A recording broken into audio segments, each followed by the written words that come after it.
Hello everyone, welcome back to my channel. Guys, अगर आप मेरे चैनल पे नए हो तो प्लीज़ चैनल को सब्सक्राइब कर देना। वीडियो अच्छा लगे तो लाइक करना, कमेंट जरूर से कर देना। तो हम अपने फैन फिक्शन आ ब्लूमिंग क्रिस्टल का नेक्स्ट पार्ट स्टार्ट करते हैं। पिछले पार्ट में हमने देखा था कि विंग वांगी से बहुत ज़्यादा गुस्सा हो गया था और उन दोनों की सुबह की सिचुएशन देखकर उसने कुछ गलत अज्यूम कर लिया था। अब आगे वांग जी सोफे पे बैठा हुआ था और जब विंग आता है तो वांग जी, शानी होसेंग और शाओशिन वो तीनों विंग की तरफ देखने लगते हैं। विंग का एक्सप्रेशन काफ़ी ज़्यादा कोल्ड था और वो काफ़ी ज़्यादा सीरियसली वांग जी और सबकी तरफ देख रहा था। वो नी होसेंग और शाओशिन विंग को देखकर थोड़ा सा हैरान होते हैं क्योंकि विंग नॉर्मली तो शांत रहता है लेकिन उसके फेस में एक सॉफ्टनेस रहता है। लेकिन आज विंग के मूड को देख के ही समझ आ रहा था कि उसका मूड बिल्कुल भी ठीक नहीं है। वो शायद बहुत ज़्यादा गुस्सा है किसी से, लेकिन किससे ये उन दोनों को ही नहीं पता। लेकिन वहाँ पे मौजूद वांग जी, उसे शायद पता है कि विंग शायद उससे ही गुस्सा है, इसलिए विंग का ऐसा बिहेवियर है। विंग वहाँ आता है और शाओशिन की तरफ देखते हुए कहता है, शाओशिन, क्या मुझे कुछ खाने के लिए मिल सकता है? यह सुनते ही शाओशिन अपनी जगह से हड़बड़ाते हुए उठता है और कहता है, हाँ हाँ बिल्कुल, मैं तुम मेरे साथ किचन में चलो, मैं कुछ अभी तुम्हारे लिए बना देता हूँ। ऐसा कहते हुए वो अपनी टी के कप को एक सिप में ख़त्म करता है और वहाँ से विंग के पास जाके खड़ा हो जाता है। फिर विंग शाओशिन की तरफ देखकर नोट करता है और फिर उसके साथ चले जाता है। नियोशंग विंग और शाओशिन को जाते हुए देख रहा था। वो उन दोनों को थोड़ी देर तक देखता है, उसके बाद वो वांग जी की तरफ देखने लगता है। वांग जी नियोशंग की तरफ देखता है और कहता है, व्हाट? तो नियोशंग कहता है, तुमने क्या किया है उसके साथ? वो इतना ज़्यादा गुस्से में क्यों है? कल जब मैं उससे मिला था वो काफ़ी ज़्यादा पोलाइट लग रहा था, लेकिन अभी उसके देख कर लग रहा था कि उसमें तुम्हारे आत्मा आ चुका है। ये सुनते ही वांग जी अपना आई रोल करता है और अपनी चाय को पीने लगता है और उस न्यूज़पेपर को पढ़ने लगता है। न्यूज़म वांग जी की तरफ थोड़ी देर के घूरता है क्योंकि उसे अभी समझ आ रहा था कि वांग जी शायद उसकी किसी भी सवाल का जवाब नहीं देने वाला, इसलिए वो ज़्यादा चप्पड़ चप्पड़ ना करके अपने फ़ोन को चलाने लगता है। विंग और शाओशिन वो दोनों ही सबके लिए ब्रेकफास्ट बना देते हैं। वैसे तो शाओशिन विंग को मना करता है, वो कहता है वो बस विंग के लिए बना दे, बाद में वो सबके लिए बना देगा। लेकिन विंग ही मना करता है क्योंकि उसे अजीब लगता कि सब के लिए ब्रेकफास्ट ना बना के बस वो अकेले बनाए और अकेले खा जाए। विंग ऐसे पर्सन में से बिल्कुल नहीं है, इसलिए वो शाओशिन को कहता है कि कोई बात नहीं, वो लोग सबके लिए बना ले पहले, उसके बाद विंग खा लेगा। शाओशिन भी ज़्यादा विंग को पुश नहीं करता है क्योंकि उसे लगता है विंग का मूड आज थोड़ा सा ख़राब है, इसलिए उसे ज़्यादा पुश नहीं करना चाहिए। शाओशिन और विंग का ब्रेकफास्ट बनाना ख़त्म हो जाता है। तभी विंग शाओशिन की तरफ देखते हुए कहता है, तुम जाके सबको बुला के लाओ। ये सुनते ही शाओशिन अपने सिर को नोट कर देता है और वहाँ से मेन हॉल की तरफ चला जाता है जहाँ वांग जी और नियोसंग बैठे हुए थे। वहाँ पहुँचते ही वो देखता है कि शुयांग और दो और उनके फ्रेंड जग चुके थे और वो लोग भी वहाँ बैठे हुए अंगड़ाई ले रहे थे। शुयांग को देख के ऐसा लग रहा था कि वो अभी भी आधी नींद में है, बस किसी तरह वो अपनी बॉडी को यहाँ तक लाया है और सोफे पर खुद को फेंक दिया है। शाओशिन एक शाय करता है और शुयांग की तरफ जाके उसके शोल्डर को शेक करते हुए कहता है, क्या तुमने अपने नींद को अभी तक कंप्लीट नहीं किया है? ऐसे आलस मत दिखाओ, तुम्हें देखकर और लोग भी आलस महसूस करेंगे। ऐसा कहते हुए वो सबकी तरफ देखते हुए कहता है कि चलो ब्रेकफास्ट बन चुके हैं, तुम लोग पहले खा लो, बाकी के लोग जब उठेंगे तब वो खा लेंगे। ये सुनते ही सब लोग अपने सिर को नोट करता है और अपनी जगह से उठ के डाइनिंग टेबल की तरफ जाने लगते हैं। विंग ने सबके लिए प्लेट लगा दिया था और सारा खाना डाइनिंग टेबल पे अरेंज कर दिया था। शाओशिन जब वहाँ पहुँचता है तो वो विंग की तरफ देखते हुए कहता है, तुमने सब कुछ कर लिया, मैं आने ही वाला था। विंग बस शाओशिन की तरफ देखकर एक छोटा सा स्माइल कर देता है। शाओशिन जल्दी जल्दी विंग के पास जाता है और विंग का हेल्प करने लगते हैं। सारे लोग अपनी अपनी सीट पे बैठ जाते हैं। तो फिर नियोसन कहते हैं, ओह माय गॉड, क्या तुम लोगों ने इतना सारा खाना बनाया है? मुझे तो लगता है मैं इतना सारा खाने के बाद लंच ही नहीं कर पाऊँगा। यह सुनने के बाद विंग नियोजन की तरफ देखकर एक छोटा सा स्माइल कर देता है और शाओशिन कहता है, ये सारा खाना बस तुम्हारे लिए नहीं, सबके लिए है, तुम्हें बस थोड़ा सा ही मिलेगा। अगर तुम्हें लंच नहीं करना तो मुझे पहले ही बता देना, मैं तुम्हारे लिए खाना नहीं बनाऊंगा। ऐसा कहते हुए वो नियोजन को चिढ़ाने लगता है। नियोजन अपना मुंह बनाता है और खुद के लिए खुद ब्रेड लेने लगता है। विंग सबके लिए जूस पोर कर देता है ग्लास में। विंग वांग जी के लिए भी खाना सर्व करता है, लेकिन वो एक बार भी वांग जी की तरफ नहीं देखता। वांग जी अभी विंग की तरफ ही देख रहा था और वो विंग के हर एक एक्शन को और हर एक एक्सप्रेशन को अच्छे से नोटिस कर रहा था। वांग जी जब देखता है कि विंग ने उसके सारे खाने को सर्व कर दिया है तो फिर वो अपने खाना स्टार्ट कर देता है। शाओशिंचन विंग को कहता है कि वो बैठ जाए, लेकिन विंग कहता है कि वो उसके साथ ही बैठेगा। उसके बाद वो दोनों खुद के लिए खाना ले लेते हैं और वही बैठ जाते हैं। फिर सब लोग एक साथ ब्रेकफास्ट करने लगते हैं। निहोसंग, शुयंग और शाओशिंचन ये तीनों तो बकबक कर रहे थे, और साथ में वो दोनों उनके दोस्त वो भी बकबक कर रहे थे। लेकिन वहाँ पे टेबल पर दो लोग थे जो बहुत ही ज़्यादा साइलेंट थे, एक वांगजी और दूसरा विंग। सबको तो पता ही है वांगजी को खाते समय बात करना बिल्कुल पसंद नहीं, लेकिन निहसंग अपनी आदत से मजबूर, इसलिए वो बात करने से खुद को रोक नहीं पाता है, और उसकी वजह से टेबल में मौजूद बाकी लोगों को भी बात करना पड़ता है। लेकिन वांगजी को इससे कोई फ़र्क नहीं पड़ता, वो साइलेंटली अपना खाना फिनिश कर लेता है। लेकिन आज विंग भी था जो बहुत ही ज़्यादा साइलेंटली खाना खा रहा था। वैसे तो उन लोगों में से किसी ने भी पहले विंग को खाते समय बात करते हुए नहीं देखा, क्योंकि उन लोगों ने उतना ज़्यादा नोटिस नहीं किया। विंग के आए हुए बस 2 ही दिन हुए थे। नियोसंग विंग की तरफ देखते हुए कहता है, वैसे विंग तुम्हारे घर कहाँ है, तुम कहाँ से आए हो, और सबसे एक्साइटिंग बात, तुम वांगजी से कैसे मिले। तुम्हें पता है मुझे तुमसे कितनी सारी सवाल करने हैं, पहले तुम मुझे ये बताओ कि तुम्हारे घर कहाँ है। ऐसा कहते हुए वो विंग की तरफ देख रहा था। विंग नियोसंग की तरफ देख रहा था। नियोसंग की बोलना जब कंप्लीट हो जाता है, विंग नॉर्मली नियोसंग की तरफ देखता है, उसके बाद उसकी तरफ देखते हुए कहता है, खाते समय बात नहीं करते। ऐसा कहते हुए वो फिर से अपना ब्रेकफास्ट खाने लगा। ये सुनते ही नियोसंग अपनी जगह पे चुप बैठ जाता है, क्योंकि ये सेम डायलॉग वांगजी भी कहता है, एंड वांगजी भी विंग की तरफ ही देख रहा था। वांगजी को लगा नहीं था कि विंग भी उसी का रूल फॉलो करता है। विंग कहाँ से आया है, वांगजी के दिमाग में भी ये आया। फिर वो अपने दिमाग की सारी थॉट को साइड करता है, क्योंकि उसे पता है जब उसने विंग से पूछा था कि उसके घर कहाँ है, विंग क्या सब बोलने लगा था, जिससे वांगजी को बहुत ज़्यादा गुस्सा आ गया था, और उसने विंग को बहुत गंदी तरीके से डांट भी दिया था। विंग की रिप्लाई सुनने के बाद नियोसंग अभी भी विंग की तरफ बहुत ही शॉकिंगली देख रहा था। तभी शुयंग पास से नियोसंग को बहुत ही जोर से शेक करते हुए कहता है, अब बस भी करो नियोसंग, इतना बात क्यों करते हो, तुम खाने के बाद भी बात कर सकते हो। अब तो विंग ने भी कह दिया खाते समय बात नहीं करते, इसलिए प्लीज़ अपने मुंह को बंद करो और चुपचाप खाना खाओ। नियोसंग ज़्यादा रिएक्ट नहीं कर पाता, क्योंकि वो काफ़ी ज़्यादा शॉक में था। उसे ऐसा लग रहा था जैसे सच में विंग के अंदर वांगजी का आत्मा घुस चुका है। वो चुपचाप खाने लगता है। डाइनिंग टेबल पे आज सारे लोग ही कहा जाए तो शांत हो चुके थे विंग की इस एक रिप्लाई की वजह से। शाओशिंचन को काफ़ी अजीब लग रहा था, और उसे हंसी भी आ रहा था नियोसंग पर, क्योंकि नियोसंग की रिएक्शन ही इतना अजीब था। कुछ देर बाद उन लोगों का ब्रेकफास्ट ख़त्म हो जाता है। सब लोगों का ब्रेकफास्ट ख़त्म होते ही सब लोग अपने अपनी सीट से खड़े हो जाते हैं। तभी उन्हें डाइनिंग रूम के बाहर से हाइकॉन की आवाज़ आता है। हाइकॉन थोड़ी ही देर में उस रूम में आ जाता है और वांगजी की तरफ देखने लगता है, और उसकी तरफ देखते हुए कहता है, वांगजी तुम रेडी हो ना। वांगजी बस अपने सर को हाँ में नोट कर देता है। तभी शाओशिंचन हाइकॉन की तरफ देखते हुए कहता है, हाइकॉन के आपने इतना लेट क्यों कर दिया, आप बहुत ज़्यादा लेट है, हम लोगों ने अपना ब्रेकफास्ट ख़त्म कर लिया। क्या आपको ब्रेकफास्ट करना है तो फिर मैं आपके लिए भी ब्रेकफास्ट लगा देता हूँ। ये सुनते ही हाइकॉन स्माइल करते हुए अपने सिर को नाम में शेक करता है और कहता है, मैंने घर से ब्रेकफास्ट करके आया हूँ। ये सुनते ही शाओशिंचन बस अपने सिर को नोट कर देता है। तभी हाइकॉन विंग की तरफ देखते हुए कहता है, तुम ठीक तो हो ना। तभी विंग हाइकॉन की तरफ देखकर अपने सिर को नोट करता है और हाइकॉन को बो करके उन्हें गुड मॉर्निंग विश करते हैं। हाइकॉन भी विंग को और वहाँ पे मौजूद बाकी सबको गुड मॉर्निंग विश करते हैं। तो फिर उसके बाद हाइकॉन की नज़र नियोसंग की तरफ जाता है। उसके बाद हाइकॉन नियोसंग की तरफ देखते हुए कहता है, ओह तुम आ गए फाइनली। अब विंग को एक बहुत ही मज़ेदार पार्टनर मिल जाएगा, कहा जाए तो एक जोकर मिल जाएगा अपने टाइम पास के लिए। ये सुनते ही नियोसंग का मुंह बन जाता है।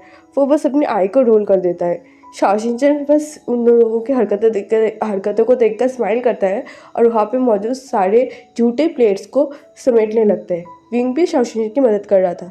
तभी हाइकॉन वांगजी की तरफ देखते हुए कहता है, तुमने सारे फाइल्स को रेडी कर दिया है ना। वांगजी बस हाइकॉन की तरफ देखकर नोट कर देता है। उसके बाद शुयंग वांगजी और हाइकॉन की तरफ देखते हुए कहते हैं, वैसे तुम लोग कहीं जाने वाले हो क्या। तभी हाइकॉन शुयंग की तरफ देखकर अपने सर को नोट करते हुए कहता है, हाँ मैं और वांगजी आउट ऑफ सिटी जा रहे हैं।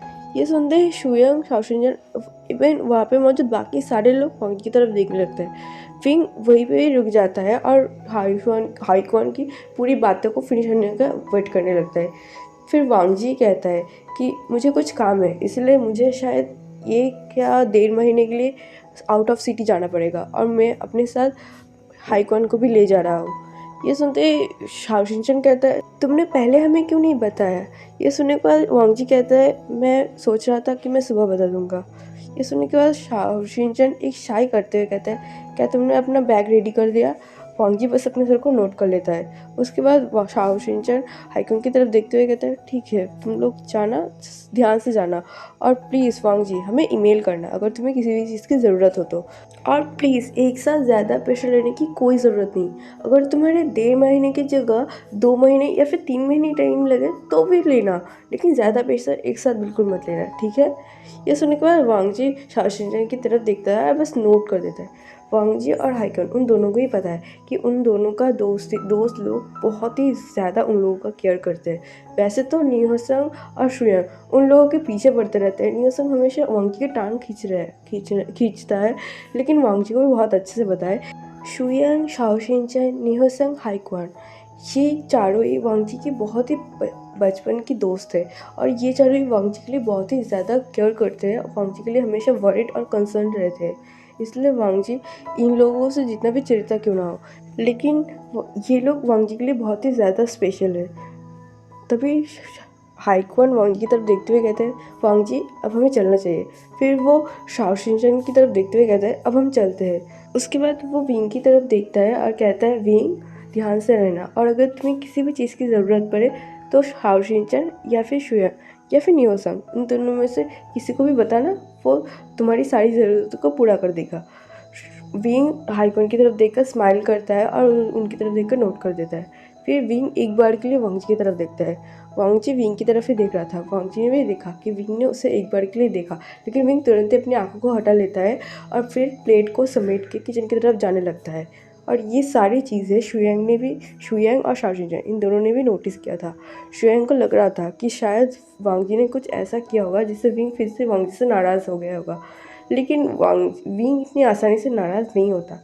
ये शुयंग बहुत अच्छे से समझ पा रहा था, इसलिए शुयंग को ऐसा लग रहा था कि वांग जी ने शायद कुछ ज़्यादा ही कर दिया होगा विंग के साथ। वांग जी और हाइक्वान उस डाइनिंग टेबल से सबको बाय बोल के चला जाता है, क्योंकि उन लोगों की फ़्लाइट के लिए उन्हें लेट हो रहा होता है। तभी शाओशिनचन भी विंग को फॉलो करते हुए किचन की तरफ चला जाता है। वो जब किचन में पहुंचता है तो देखता है विंग सारे बर्तनों को बेसिन में रख रहा होता है और उस पर पानी डाल रहा होता है। तभी शाओशिनचन विंग के पास जाता है और कहता है क्या फिर से वांग जी ने तुम्हारे साथ मिसबिहेव किया है, तुम वांग जी से नाराज़ हो गया। ये सुनने के बाद विंग एक गहरा सा सांस भरते हुए कहता है इससे कोई फ़र्क नहीं पड़ता, वैसे भी हम दोनों बस अचानक से एक्सीडेंटली मिले थे, हाँ इसके अलावा हम दोनों के बीच और कुछ नहीं है, तो मुझे नहीं लगता कि अगर वो मेरे साथ बुरा बिहेव करे भी तो मुझे उससे कोई फ़र्क पड़ेगा। ऐसा कहते हुए वो उन सारे बर्तनों को साफ़ करने लगा।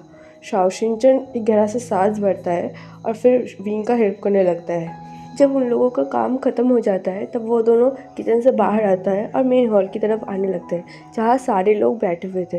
वो लोग आते ही शुयंग, निहोसंग और बाकी सारे फ्रेंड को देखते हैं। वहाँ पे वेंचाओ भी बैठा हुआ था, जो वहाँ पे लीड होके बैठा हुआ था और अपने फ़ोन को चला रहा था। शुयंग शाओशिनचन की तरफ देखते हुए कहते हैं तुम लोगों का हो गया। वांग जी और हाइक्वान वो निकल गए। ये सुनने के बाद शाओशिनचन बस अपने सर को नोट कर लेता है। फिर नियोसंग विंग की तरफ देखते हुए कहता है ओह तुम आ गए, मैं तुम्हारे लिए वेट कर रहा था। उसके बाद वो अपनी जगह से खड़ा होता है और विंग की तरफ आकर उसके हाथ को पकड़ते हुए कहते हैं चलो हम रूम में चलते हैं, मुझे तुमसे बहुत सारे सवाल करने हैं। ऐसा कहते हुए वो विंग के हाथ को पकड़ता है और उसे खींचते हुए रूम की तरफ ले जाता है। नियोसंग पूछने लगता है कि उसके घर कहाँ है और स्पेशली उसके बाल इतने लंबे कैसे, वो अपने बालों में क्या यूज़ करता है। नियोसंग विंग से ऐसे ही स्टूपिड सवाल कर रहा था और उसे अपनी रूम की तरफ ले जा रहा था। विंग बहुत ही कामली और एक स्माइल के साथ नियोसंग के सारे सवालों का जवाब दे रहा था।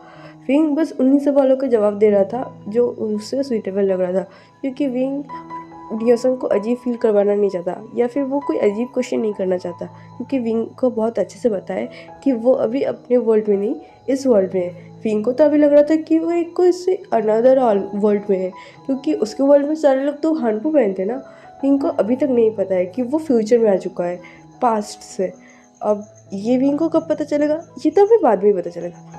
तो चलो हम स्टोरी में आते हैं। ऐसे ही दिन बीत जाते हैं। वांग जी के जाए हुए अभी करीब 1.5 महीना हो चुका है और विंग का भी यहाँ पे बहुत अच्छे से दिन जा रहा है। विंग बहुत सारे बुक्स पढ़ते हैं इस टाइम के बारे में, इस वर्ल्ड के बारे में। वो इस वर्ल्ड के बारे में सारे बुक्स पढ़ कर सब कुछ के बारे में नॉलेज गेन करना चाहता है, क्योंकि उसे पता है कि अब से उसे यही रहना है और उसे सर्वाइव करने के लिए कुछ ना कुछ तो चाहिए। और वो बहुत कुछ सीख रहा है, उसे बहुत कुछ पता चल रहा है कि इस वर्ल्ड के सारे लड़कों के बाल छोटे ही होते हैं और सारे फीमेल्स के बाल ही लंबे होते हैं और इस वर्ल्ड में कोई भी हार्मफुल नहीं पहनता है। इस वर्ल्ड में सारे लोग नॉर्मल क्लोथिंग में ही रहते हैं। इसके सिवा भी विंग को इस वर्ल्ड में बहुत सारे ऐसे मशीनों के बारे में पता चला है जिसके बारे में विंग कभी सोच भी नहीं सकता है। TV, car, fridge, washing machine, microwave, iron, इन सब के बारे में विंग को पता चला है। इन सब के बावजूद भी विंग को बहुत ही ऐसी ऐसी चीज़ के बारे में पता चल रहा है जिसके बारे में विंग सोच भी नहीं सकता है कि ऐसा भी कुछ हो सकता है। इस वर्ल्ड में आके विंग बहुत ही ज़्यादा हैरान था और बहुत ज़्यादा इम्प्रेस भी था।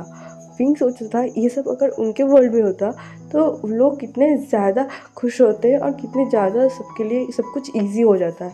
विंग शाओशिनचैन, शुयांग या फिर नियोसंग, इन तीनों के साथ कभी कभी बाहर भी जाता था और बाहर की सारी चीज़ों को बहुत अच्छे से ऑब्जर्व करता था और हर तरह के लोग कैसे चल रहे हैं, कैसे फिर रहे हैं, ये सब कुछ सीखता था। और बाहर के आसपास क्या है, कहाँ मार्केट है, कहाँ से क्या ख़रीदना है, विंग इन सारी चीज़ों को भी धीरे धीरे सीख रहा था कि विंग को ये सब सीखना था। वो लोगों के ऊपर पूरी ज़िंदगी डिपेंड तो नहीं रह सकता है ना, इसलिए विंग सब कुछ खुद से करने की और सीखने की कोशिश करता था। ऐसे ही उसका दिन बीत रहा था। वांग जी के जाए हुए भी बहुत दिन हो चुके थे। विंग को वांग जी का याद तो आता था, लेकिन वो उस याद को इग्नोर करने की ही कोशिश करता था, क्योंकि उसे ऐसा लगता था कि अगर वो वांग जी के बारे में ज़्यादा सोचेगा तो उसके लिए ही बुरा होगा, क्योंकि वांग जी उससे नफ़रत करता है और हमेशा ही वांग जी उसके साथ ऐसे ही बिहेव रखेगा। तो विंग के लिए यही अच्छा होगा कि वो वांग जी से दूर रहे। इसलिए जब भी विंग के मन में वांग जी के लिए कोई भी थॉट आता था तो वो वांग जी के उस थॉट को इग्नोर करने के लिए मेडिटेशन करता था, जिससे कि उसके दिमाग शांत रहे। लेकिन विंग को काफ़ी अजीब लगता था, जितना भी क्यों ना कोशिश कर ले वो वांग जी की थॉट को अपने दिमाग से हटा ही नहीं पाता था। उसके दिमाग में वांग जी कहीं ना कहीं रह ही जाता था, जो विंग को बहुत ही ज़्यादा अनॉय फील करवाता था, लेकिन वो इसके बारे में कुछ कर भी नहीं सकता था। ऐसे ही विंग का टाइम बीत रहा था। अभी 1 डेढ़ महीना बीत चुका था वांग जी के जाए हुए। विंग बहुत कुछ सीख भी चुका था। अभी विंग और नियोसंग विंग के कमरे में बैठे हुए थे। नियोसंग विंग को कुछ बुक्स दे रहा था जो विंग ने नियोसंग से मंगवाया था। नियोसंग उस बुक्स को विंग की तरफ देते हुए कहता है, वो विंग, सच में तुम्हें बुक पढ़ना इतना ज़्यादा पसंद है? तुम्हें पता है बचपन से लेकर आज तक जब भी मैं पढ़ाई के बारे में सोचता हूँ मुझे फीवर आने लगता है। ऐसा कहते हुए वो अपने टेम्परेचर को चेक करने लगा, जैसे उसे अभी फीवर आ रहा हो। विंग बस नियोसंग की बात सुनकर हंसने लगता है। तभी नियोसंग विंग की तरफ देखते हुए कहते हैं, तुम बुक्स को इतना ज़्यादा पसंद कैसे कर सकते हो?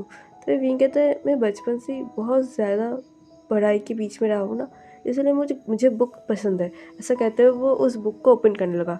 नियोसंग एक शाय करते हुए अपने फ़ोन को उठाता है और उसे चलाने लगता है। तभी उसे अपनी बॉयफ्रेंड वेन्निंग का कॉल आता है। वेन्निंग अभी भी अपनी सिस्टर के साथ ही था। नियोसंग तुरंत ही उस कॉल को उठा लेता है, कहता है, तुम्हें अभी से टाइम मिल रहा है मुझे कॉल करने के? तो उस तरफ से आवाज़ आता है, बेबी मुझे माफ़ कर दो, एक्चुअली सीजे का एक बहुत इमरजेंसी सर्जरी था, इसलिए मुझे भी उनका हेल्प करने जाना पड़ा। ये सुनने के बाद नियोसंग अपने आई को रोल करते हुए कहते हैं, तुम डॉक्टर्स की बात तो मुझे मत ही कहना, तुम लोग हमेशा इतना ज़्यादा बिजी कैसे रह सकते हो? ये कहते हुए वो वेन्निंग पर शाउट करने लगा। तभी वेन्निंग नियोसंग को शांत करवाते हुए कहता है, क्योंकि मुझे जो तुम्हारे पास जल्दी वापस लौटना है, तुम्हें याद है ना कि मुझे शिजी को लेकर वहाँ जाना है? तभी नियोसंग थोड़ा सा शांत आते हुए कहता है, तुम लोग कब आने वाले हो? तभी वेन्निंग कहता है कि हम लोग बहुत जल्दी आने वाले हैं, इसलिए हम अब यहाँ के सारे काम को जल्दी ख़त्म करने वाले हैं और मैं और मेरी चीज़ें जल्दी वहाँ जाने वाले हैं। ये सुनते ही नियोसंग काफ़ी खुश हो जाता है। वो स्माइल करते हुए कहता है, सच में तुम लोग बहुत जल्दी आने वाले हो? जल्दी आओ, यहाँ मुझे तुम्हें किसी के साथ मिलाना है। ऐसा कहते हुए वो विंग की तरफ देखता है। विंग नियोसंग की तरफ ही देख रहा था। तभी उस तरफ से वेन्निंग कहता है, हाँ, मेरी शिजी के कुछ दोस्त भी हमारे साथ आने वाले हैं, शायद वो लोग भी हमारे साथ ही रहे। ये सुनते ही नियोसंग एक्साइटेड हो जाता है। वो एक्साइटमेंट में खड़े होता है और कहता है, सच में? तो फिर तो बहुत मज़ा आएगा। ऐसा कहते हुए वो विंग की तरफ देखते हुए कहता है कि वो अपने कमरे में जा रहा है। इसके बाद वो वेन्निंग के साथ बात करते हुए विंग के रूम से बाहर चला जाता है। विंग बस नियोसंग को जाते हुए देखता है। उसके बाद वो एक शाय करता है, फिर एक स्माइल करते हुए एक बुक को उठाता है और उसे पढ़ने लगता है। विंग उस बुक को पढ़ ही रहा था कि उसे अपने पेट में अजीब महसूस होने लगता है। वो अपने पेट में हाथ रखते हुए कहता है फिर से नहीं। उसके बाद वो तुरंत अपनी जगह से खड़ा होता है और अपने वॉशरूम की तरफ भाग जाता है। वॉशरूम में जाके वो वॉमिट करने लगता है। करीब 4-5 दिन से विंग को बहुत बुरी तरीके से वॉमिट आ रहा होता है। विंग को समझ नहीं आ रहा होता है कि उसके साथ ऐसा क्यों हो रहा है। विंग वॉमिट करता है। उसके बाद वो अपने हाथ मुंह को धोता है और फिर अपने आईने में खुद के रिफ्लेक्शन को देखने लगता है। विंग थोड़ी देर तक खुद को देखता है। उसके बाद वो कुछ सोचने लगता है। वो सोचता है आज की तारीख क्या है। उसके बाद वो अपने टमी पे हाथ रखते हुए कहता है मेरा मेरा पीरियड मिस हो चुका है। आज आज तो पीरियड मिस हुए 10 दिन हो चुके हैं। मेरे साथ तो कभी ऐसा नहीं हुआ। उसके बाद विंग की आंखें शौक से बड़ा हो जाता है। वो तुरंत ही खुद को फिर से मिरर में देखते हुए कहते हैं नो नो, ऐसा नहीं हो सकता। क्या क्या मैं जो सोच रहा हूँ वो सही है। विंग बिल्कुल भी इमेजिन नहीं कर सकता है कि वो जो सोच रहा है वो सही हो। विंग बस अपने मन में यही प्रे कर रहा है कि वो जो सोच रहा है वो बस गलत निकल जाए। उसके बाद वो एक गहरा सा सांस भरता है। फिर अपने वॉशरूम से निकलने के बाद अपने रूम से निकल के मेन हॉल की तरफ आने लगता है। वो जब मेन हॉल में पहुंचता है वहाँ कोई नहीं था। फिर वो किचन की तरफ जाने लगता है। वो वहाँ पे जब पहुँचता है वो देखता है कि वहाँ पे शाओ शिनचैन कुछ काम कर रहा था। वो कुछ वेजिटेबल्स को फ्रिज में रख रहा था। विंग तुरंत ही शाओ शिनचैन की तरफ देखते हुए कहता है क्या तुम मार्केट गए थे। शाओ शिनचैन विंग की तरफ देखकर स्माइल करते हुए कहता है हाँ, क्या तुम्हें कुछ चाहिए था। ये सुनकर विंग अपने आप सिर को थोड़ा सा नीचे करता है। कहता है हाँ, क्या क्या मुझे थोड़ा सा पैसे मिल सकते हैं। ये सुनते ही शाओ शिनचैन एक स्माइल करते हुए कहते हैं हाँ क्यों नहीं। ये कहते हुए वो अपने पॉकेट से कुछ पैसे विंग को देता है। विंग शाओ शिनचैन की तरफ देखते हुए कहता है नहीं नहीं, मुझे इतने सारे पैसों की ज़रूरत नहीं, मुझे बस थोड़े से पैसे ही दे दो। तो शाओ शिनचैन कहता है कोई बात नहीं, तुम्हें पैसे की ज़रूरत पड़ेगी। बार बार अगर तुम मुझसे मांगोगे ये ऑकवर्ड हो जाएगा। इससे अच्छा तुम रख लो, बाद में अगर तुम्हें इस पैसे की वापस से ज़रूरत पड़े तो। ये सुनने के बाद विंग और कुछ नहीं कहता है। अब हमें शाम का टाइम दिखाया जाता है जहाँ विंग एक फार्मेसी शॉप से बाहर निकलता है। उसके हाथ में एक पॉलीथीन का बैग था। विंग उस पॉलीथीन के बैग को फार्मेसी शॉप के बाहर आते हुए देखने लगता है। फिर वो उस बैग के अंदर देखने लगता है। उस बैग के अंदर 3 प्रेगनेंसी किट्स थे। जब विंग बहुत सारा बुक्स पढ़ रहे थे, उसके बाद वो इस वर्ड के बारे में बहुत सारा रिसर्च कर रहा था, तब उसे पता चला था न्यूज़न की मदद से इस प्रेगनेंसी किट्स के बारे में। विंग बहुत ज़्यादा शॉक हुआ था जब उसने ऐसे प्रेगनेंसी टेस्ट के बारे में भी सुना था जो बिना इंसान के घर में बैठ के किया जा सकता था। इसलिए विंग बहुत ज़्यादा क्यूरियस हो गया था और इसके बारे में और भी ज़्यादा जानने की कोशिश कर रहा था। विंग थोड़ी देर तक उन किट की तरफ देखता है। उसके बाद उसे अपनी पॉकेट में छुपा कर अपने क्लब की तरफ निकल जाता है। क्लब में पहुंचे विंग सीधा अपने रूम में जाता है। पहले उन सारे प्रेगनेंसी टेस्ट की किट को छुपा देता है। उसके बाद वो नीचे आके सबके साथ बात करने लगता है। विंग उसके उन सबके सामने नॉर्मल एक्ट तो कर रहा था, लेकिन अंदर ही अंदर उसे बहुत ही ज़्यादा घबराहट महसूस हो रहा था। उसे समझ में नहीं आ रहा था कि पता नहीं कल क्या होगा। अब हमें नेक्स्ट डे मॉर्निंग का सीन दिखाया जाता है जहाँ विंग बहुत ही सुबह सुबह उठ गया था और अपनी रूम में बैठा हुआ था। विंग को बिल्कुल समझ नहीं आ रहा था कि वो क्या करे। विंग की पूरी बॉडी काँप रहा था और उसकी आंखों से बुरी तरीके से आंसू बह रहा था। उसके सामने वो तीनों प्रेगनेंसी टेस्ट किट था और वो तीनों ही पॉजिटिव था, जो विंग को ये बताने के लिए काफ़ी था कि वो प्रेग्नेंट है। विंग बहुत ही ज़्यादा घबराया हुआ था। उसे समझ नहीं आ रहा था कि वो क्या करे। इतने टाइम से उसने जितने भी इस वर्ड के बारे में पढ़ा है और न्यूटन की मदद से रिसर्च किया है, उसे इतना तो समझ आ रहा है कि इस वर्ल्ड में कोई भी मेल प्रेग्नेंट नहीं होता है, बस फीमेल से प्रेग्नेंट होता है। और इस वर्ल्ड में ओमेगा और अल्फ़ा नाम की कोई भी चीज़ नहीं है। इसीलिए विंग का पूरे बॉडी काँप रहा था और वो यही सोचे जा रहा था कि वो अब क्या करे, सबको कैसे सब कुछ एक्सप्लेन करे। कोई तो उसका कुछ बिलीव ही नहीं करता। और उसके ऊपर उसकी बेबी के फादर वांगजी, वो तो विंग पर बिल्कुल भी भरोसा नहीं करता है। अब वो कहाँ जाए, किसके पास जाए। विंग बहुत ही ज़्यादा हेल्पलेस महसूस कर रहा था। वो बस उस किट की तरफ देख रहा था और अपनी टमी पे हाथ रखे हुए अपनी आंखों से आंसुओं को बहा रहा था। तो चलिए एवरीवन, मैं अपने पार्ट को ही रोकती हूँ। आई होप आप इस फैन फिक्शन को एंजॉय करें तो प्लीज़ लाइक करना, कमेंट के थ्रू ज़रूर बताना कि आपके फैन फिक्शन का चल का। मिलता है नेक्स्ट पार्ट में, तब तक के लिए बाय बाय।